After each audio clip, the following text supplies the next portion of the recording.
Hey guys, welcome to another Saudi Arabia coronavirus vlog. Today is Friday, April 3rd, and it's about 5:43 p.m. right now. So let's do the quick rundown, and I got a little treat for you at the end of this video, so stay tuned. So today Saudi Arabia had 154 more confirmed cases of COVID-19, bringing the kingdom-wide total up to 2,039, and there were 23 more recorded recoveries in the kingdom today as well. Worldwide, we hit 1 million last night, local time, sooner than expected. So right now we are at about 1,041,000 confirmed cases. That's an increase of about 75,000 from yesterday. Of Saudi Arabia's new 154 cases, I'll give you some of the big ones.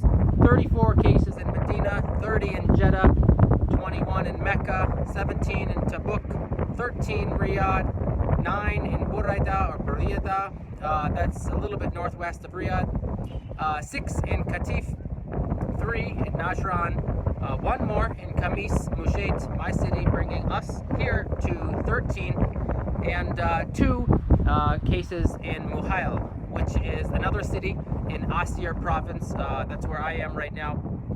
I'm in Khamis, but Muhail is in Asir province. All right, so let's go over the news. So today is April 3rd, so that means that this morning the first American flight, evacuation flight, left Riyadh. Tickets started at 6,000 SAR, and I'm sure it was full, but I don't have any more details about that. The big news story is that the curfew in 3 cities, which used to run from 7 p.m. to 6 a.m., has now been shortened by 3 hours. So right now the curfew, you cannot go outside your home except for emergencies and various government personnel, medical people, and police and so forth. The curfew is now 3 p.m. to 6 a.m. You cannot leave the house. In 3 more cities, in Qatif, which is also a province that was on lockdown earlier, Dammam, which is a big oil city on the coast right next to Bahrain, and then Taif, which is sort of in the center of the country, a little bit close to Mecca, I believe. So I think that's just sort of a premonition for things to come. Unfortunately, I think eventually the curfew will come to Abha and Khamis and Tabuk and Jizan and perhaps the whole kingdom. We'll see as time goes on. King Salman announced that the Saudi government, is going to pay 60% of the salaries for Saudi employees in the private sector, and he said that they're going to do that for 3 months. So that's very generous. They definitely have the foreign reserves to afford it. It sort of might suggest that the Saudi government believes that this coronavirus crisis could go on for 3 months or even longer. So that's not good news for the rest of us, but if you're a private sector employee who's been put out of work because of this thing, at least you'll get some of your living expenses covered. And they said that they would have invested 9 billion SAR in this initiative, which is equivalent to $2.4 billion US. Next up, we are going to just mention that OPEC Plus is having a meeting, an emergency meeting on Monday, to see if they can hash out an end to this burgeoning oil crisis war that's going on right now. Big price war. I've talked about it a lot in previous videos, so you can go check those out if you want to see my more detailed analysis. OPEC is a conglomerate of many oil producing countries. It's like a big organization for them. I think it stands for oil producing export countries. I have a list of all the countries in OPEC, and then I have a list of extra countries that are in OPEC Plus.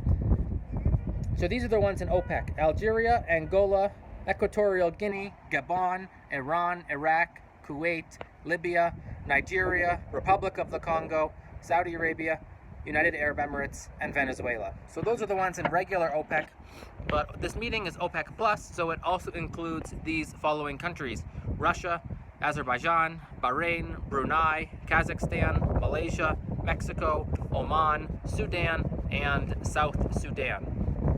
So this is going to be a very, it's a big meeting, and I don't think they're going to work anything out, to be honest. The thing is that, all the countries, they need to reduce supply in order to get prices back to a level where these countries are making a profit. And that just doesn't look likely to happen right now. And we'll see what kind of signaling comes out of that. And I don't, we'll just see. We'll just wait and see. I'll give you an update on Monday or Tuesday if I know anything else about that. The meeting will be virtual, I think, just a bunch of video chats for world leaders and important energy officials in the countries concerned, just to see if anything, just meetings are good, communication is good. All right, guys, so in just a minute I'm gonna cut to a different clip that I think you'll find pretty useful. And anyway, I'll just leave you with this, that if you have any comments or questions that you want me to address in the YouTube comments or on camera in a future video, please let me know in the comments below. And inshallah, on tomorrow's video, I will address some of these. So like, subscribe, all the rest. And now I'm going to give you a nice little clip. And show you a very useful metric, infographic, that the Saudi Arabian government has put online. You can find this at covid19.moh.gov.sa. I'll put a link in the description of the video if you want to check this out in more detail. So what we see here is a very useful way of tracking all of the total cases, seen here in red, all of the active cases, seen here in orange, and a list of the total recoveries. Now, this whole thing is only in Arabic. I don't think there's a way to translate this into English, and I don't read most of the Arabic alphabet, so I don't really fully understand all of this. But here we can see a map of all of Saudi Arabia and locations for all of the recorded cases in the kingdom. So I live down here in Khamis Mushait. There's great useful, tells us the total population, how many confirmed cases, how many deaths there were in Khamis. Looks like there was one recorded recovery, 11 active cases. And we can just sort of see, like, just looking at these images, what the more serious regions of the country are. So obviously right here on the coast next to Bahrain, Dammam, Qatif, we see a bunch of cases. We'll zoom in a little bit. And if we want to track these in a little bit more detail, let's just say, was this Al-Khobar? No, it's Asa. All right, so Al-Asa, 29 cases, 30 active. Khobar, Daran, Dammam, what's this one? Oh, Sayhat, Qatif, and what's this one? Oh, Ras Tanura. Oh, and Al-Jubail. All right, so that's very useful there. And then we up here, Khafji on the border with Kuwait, 13 cases. We look at Riyadh, which is one of the big epicenters for COVID-19 in Saudi Arabia. Got the total population, almost 8 million. Confirmed, exactly 600 cases. This was updated today, April 3rd, so that's great. 2 deaths in Riyadh so far and 55 recovered, so 543 active. We look at Jeddah. You can see the figures there, 1 death, and Mecca, 4 deaths, 274 active, and then Taif, Medina as well, and up there Tabuk. Yep, and if we look a little bit more at interesting spelling of Khamis Mushait, we see Abha 13 total, Khamis also 13 total, but Abha's 13 are all still active. And we got this one, Muhail, and was this one? Ahad Rafida, Jazan. 7 recovered, that's good news. And then Samta right near the Yemen border. Now this graphic does not have other countries on it, it's just Saudi Arabia. It'd be useful to have some of these bordering countries, but that's just how it is. If we want to sort and search by the total number of cases. This was Riyadh, I think. Total number of active cases, still Riyadh. Total number of recoveries is, looks like it's Mecca.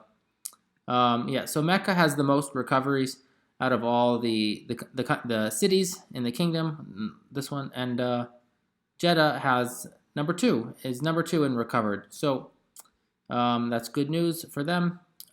We see here in red, this is the daily infections. I think. No, that's just daily. And how do we get back to?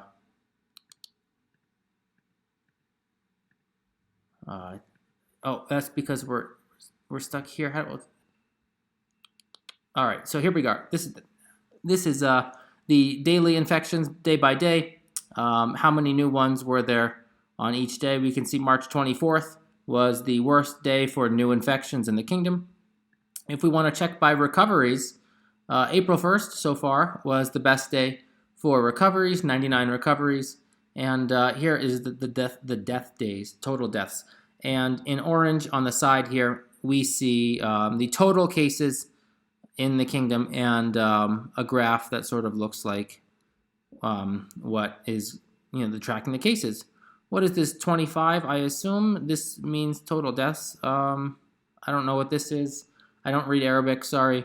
And then if we want, we can play around with some of these other things. So, actually, let's see. What if we do... Oh, well, then there's nothing. Okay. So, anyway, that's just an interesting little tool that I use, and you might want to consider checking out to track COVID-19 cases in Saudi Arabia. So, thanks for watching, guys. Link to this website is in the description, and I'll see you guys on the next one.